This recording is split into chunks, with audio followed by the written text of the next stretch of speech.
Hello everybody, Sarah here from SH Millinery, and we're going to be talking about machine embroidery again today. Now, I did do a previous video and there will be a link coming up in which I described how I embroidered onto organza and net. But this time I'm going to be using no fabric. So it's free motion embroidery with no fabric, and I'll be using this soluble stabilizer, which again I have mentioned before, Solvi. And I'll also need to use a hoop. So I shall cut a piece that fits into my hoop. I've just got enough, I think. Now what I've decided to do is try and make a bow. So I've cut myself a template. What I did was I folded my paper up like that and cut a rough template for my bow. So here it is. Now it won't fit in the hoop, so I'm going to have to actually make the bow in two parts and join it together. But I'm sure that will work. So first of all, before I do anything else, I'm just going to snip off the excess of my soluble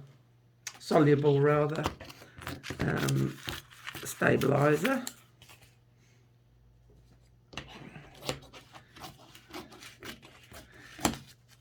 Now it's not wildly expensive, but it's not cheap, this stuff.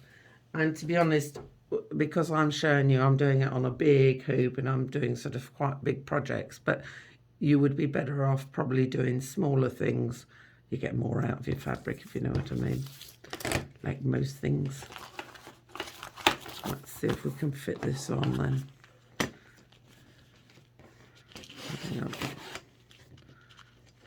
Right, okay, so we are actually in the hoop and we've got it tight.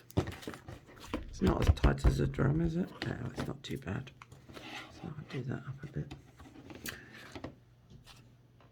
Right, now what I'm going to do is draw around my templates. Now I did say in my last video I discovered that a non-permanent laundry marker would work fine on this, and it didn't actually have enough liquid in it to make the stabilizer dissolve. So I'm going to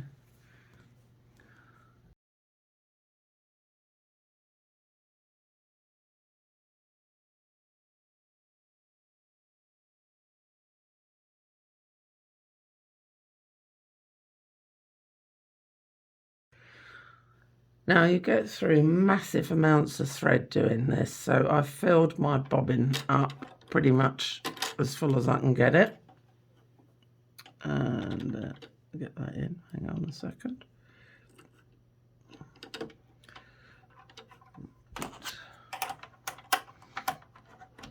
And I've got a new needle in, and I've got quite a fine needle, so a number 10, number 70 will be great for this sort of thing. You can't really use a big needle. It just doesn't work. And I did talk about needles in the previous video, so I haven't got an embroidery needle in here. I have just got a Schmetz 70 needle in the machine. And I'm also going to put my flat bed on because it's easier with the big hoop.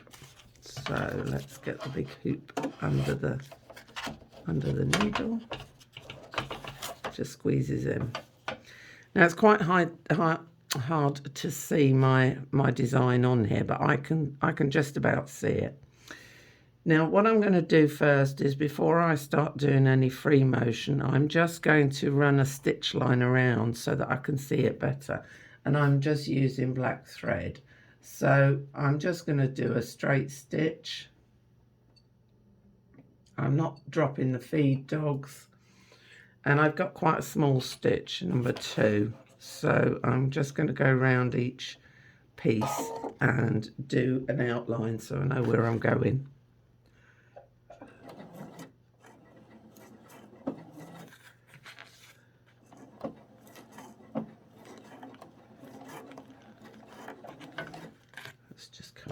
thread.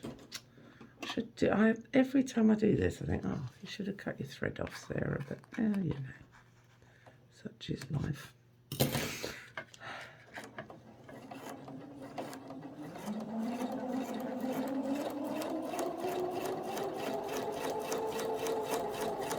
It's quite strange sewing on this plasticky sheet.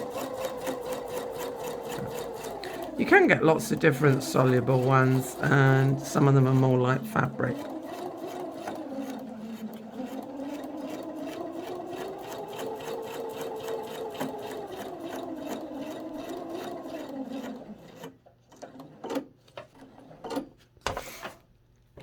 Right, once I've sewn my outline, I'm now going to drop the feed dogs.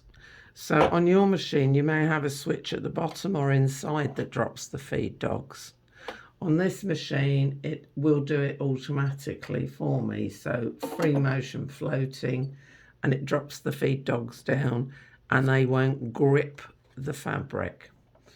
Now, when you're doing something like this, I've discovered through practice over the last week or so that you need quite a low stitch width, and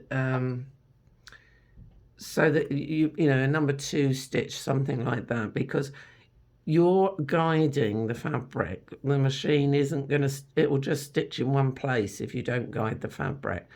And what you need to do is not do it too fast, because the stitches will go really wide and then the whole thing will fall apart when you try and dissolve it. So what I'm going to do is I'm now going to just do free motion, as you will see. So I set my machine off and I can do free motion. But as I say, you will need to guide the machine, and you will need to catch in your edge if possible, because otherwise that edge will fall off. So I'll do some twiddles.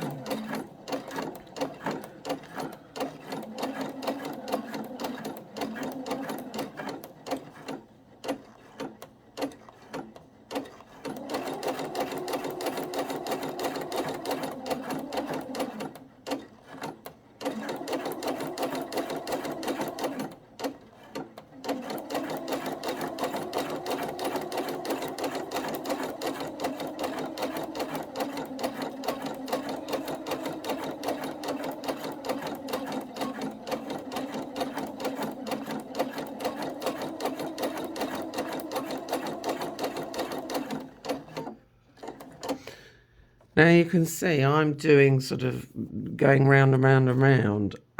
You can just do up and down and across as if you were doing a weave, but I like the effect that this gives, so you've got to practice really. But what I'm going to do is fill up this section with black. Now you can't have too big a gaps between the holes, but there again, you don't want it too close, otherwise it just will look like fabric and not lace. So I'll carry on and I'll come back to you in a moment. Now when I get to about halfway down, I tend to turn it round and go back the other way, because I can see what I'm doing better. And also, I should have said I have got an embroidery foot on here, just a fixed one, but it's see-through, so I can see where I'm going and what I'm doing. So already this has taken me about 5 minutes just to get this far, because the slower you go, the more you can get a nice even circle or pattern. The faster you go, the more sort of random it is, because you can't control it so well. So I'll carry on up to the back there. Now this is no way enough on here. So I'll go up to the back and I'll come back down again in the black, and then I'm going to do the other one, and then I'm going to swap over to some white thread. So I'm going to carry on. I'll do it in real time and then I'll speed it up so you won't be bored to death. So as I say, you've got to keep the hoop moving the whole time.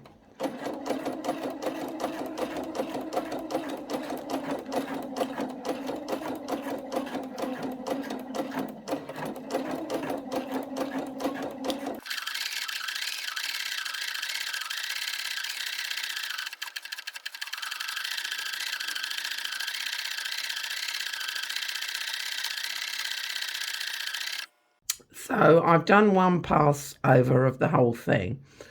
All of your stitches have got to sort of interlock. You can't have any gaps, otherwise obviously it won't hold together. And I've realised that you can't have big gaps because it won't hold together. So I'm going to pass over this again with the same stitching. But you need to move the hoop in quite small increments. So as you can see, I've done both black. I've gone over a bit mad there, but never mind. Check that you haven't got big holes and that everything's overlapping and you haven't got any horrendous gaps. But what I'm going to do now is I'm going to use some white on top. And I'm just debating about what I shall do.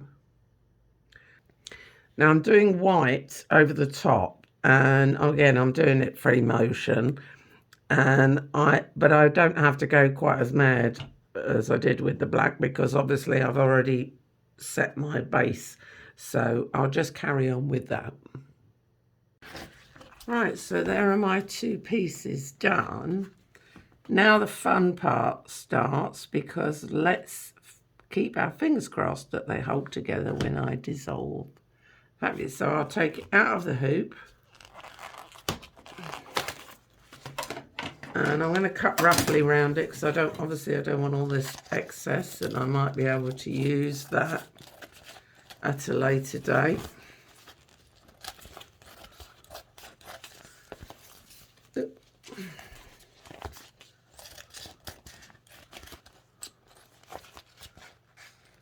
All that off.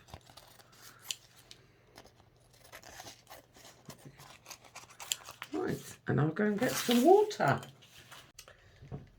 So I've got my water, and it's warm water, and I'm going to put my pieces in there, let them soak.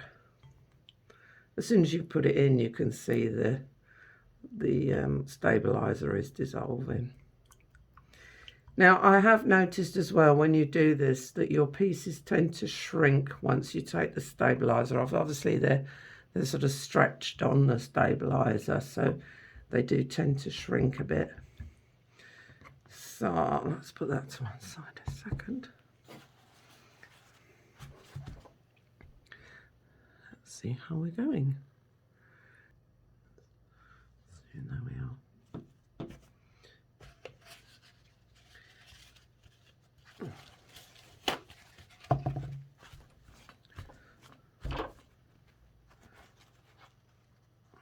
Still quite sticky. I am going to leave some of the stabilizer in because I want this to be stiff. So I'm going to put them there and see how they dry. If I need to rinse them again, I will do.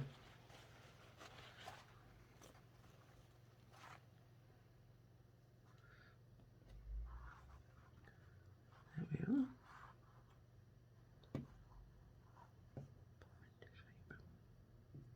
And they're going to sit there and dry.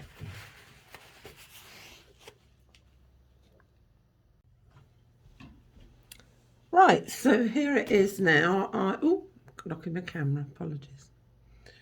Right, so here it is now. It's been washed out.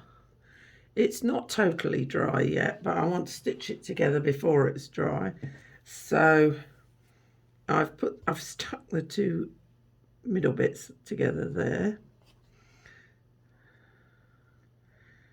And I'm going to just run a thread round, keep it together in the middle, and join the ends in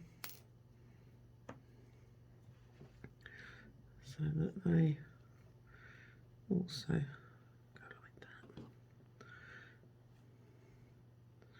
So it's going to be stitched like that.